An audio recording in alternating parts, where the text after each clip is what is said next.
The corridors of St. Matthew's Medical Center were buzzing with urgency. A helicopter had just landed on the rooftop helipad, and from it, a stretcher was rushed in.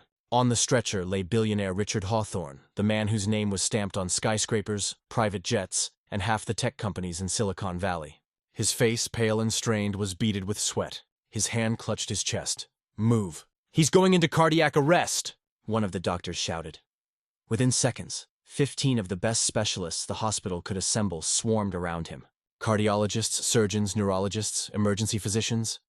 They all knew who this man was. Saving him would be more than a duty. It would be a moment that would be broadcast across every news station in America. Down the same hallway, pushing a mop bucket, was Marcus Carter, the janitor. He was in his mid-40s, shoulders bent from years of labor, skin worn but eyes sharp. Beside him, tagging along after school as he often did, was his son, Jalen Carter, a wiry 15-year-old with oversized glasses and a notebook always clutched in his hand. Jalen wasn't like other kids. While they talked about video games and sneakers, Jalen filled his notebook with sketches of circuits, diagrams of the human heart, equations he had taught himself from YouTube lectures and library books. His teachers said he was too much for the curriculum, and yet his family was too poor to afford private school. So while Marcus scrubbed floors, Jalen often sat in hospital waiting rooms, eavesdropping on doctors, sneaking into lecture halls, and memorizing every chart he could glimpse. From where he stood, Jalen saw the frenzy. Monitors screamed. The doctors barked numbers. BP dropping fast. "Fib, get the paddles!" Charge to 200. Clear. The billionaire's body jerked violently as electricity shot through him. But the monitor line returned only to chaos. Jagged peaks of despair. Another shock. Then another. 15 doctors. One of the most advanced hospitals in the state, and still no rhythm that held. Jalen, frozen in the hallway, tilted his head. His sharp eyes were not on the billionaire's chest, but on the machines. The ECG, the IV lines, the ventilator. Something about it gnawed at him. "Dad," he whispered, tugging Marcus's sleeve. "They're not seeing it." "Jay, stay quiet," Marcus muttered, trying to push him away from the scene. "This ain't our business," but Jalen couldn't. His brain was already running like a supercomputer. To the doctors, Hawthorne was another cardiac patient, but Jalen noticed the timing of the heart spikes, the rhythm that didn't match the drugs being pumped. His eyes darted to the IV line. The fluid wasn't clear, like saline or adrenaline. It had a faint shimmer, almost metallic. Then his gaze locked on the billionaire's hand. A faint bluish tint around the fingernails. Not heart failure. Not pure arrhythmia. Cyanosis, Jalen muttered under his breath. Not oxygen, but blood displacement. He flipped his notebook open with trembling hands, scribbling formulas. "Dad," he whispered, louder now. "It's not his heart. It's metal toxicity. That's why the shocks aren't working." Marcus blinked. "Boy, how you know that?" "I've read about it. Heavy metal poisoning. It messes up the heart rhythm. If they keep shocking him, he'll die. They need chelation therapy, not another defib." Jalen knew he was right, but he was just a janitor's kid. 15 of the most decorated doctors in the city were in that room, shouting, working, sweating.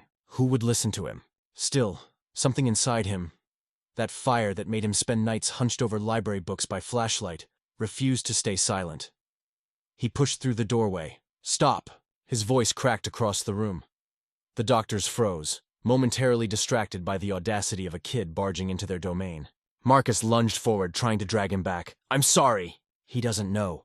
But Jalen slipped free, pointing at the IV line. "You're killing him. It's not his heart. It's poisoning!" "Look at the fluid. Look at his nails." The chief cardiologist, Dr. Alvarez, scowled. "Who let this boy in here?" "Security!" But just then, one of the junior residents squinted at the line Jalen was pointing at. He leaned closer, frowning. "Wait," the resident murmured. This isn't standard saline." The room stilled. Dr. Alvarez hesitated, then sniffed the IV bag. A faint chemical tang hit his nose. His brows knitted. "Pull that line out," he barked. Another doctor rushed forward, disconnecting the IV. Tests were run in seconds. The results came back on a handheld analyzer. "Traces of thallium," a nurse whispered, horrified. The room fell silent. Thallium, a rare but deadly heavy metal toxin. Colorless, tasteless, nearly impossible to detect without suspicion, and it had been pumping directly into the billionaire's veins. Dr. Alvarez's voice shook. He wasn't having a heart attack. He was being poisoned, but it wasn't over. The billionaire's heart was still unstable. "What do we do?" one doctor demanded. Dr. Alvarez's hands trembled. We don't keep the antidote stocked. Chelation therapy, demercaprol, Prussian blue. We'd need... Jalen's notebook flipped open again. His pencil flew. You don't need Prussian blue, he said breathlessly. You can use ferric hexakinopherate. It binds thallium ions. There's a compound in the lab supply downstairs. I saw it last week when I was waiting for my dad. You can synthesize the binder in under an hour. The doctors stared at him as though he were speaking another language. But one of the toxicologists nodded slowly. He's right. We do have ferric compounds in the lab. Within minutes, a team was dispatched. Jalen's improvised instructions were followed, adjusted, refined, and finally synthesized. The treatment was administered.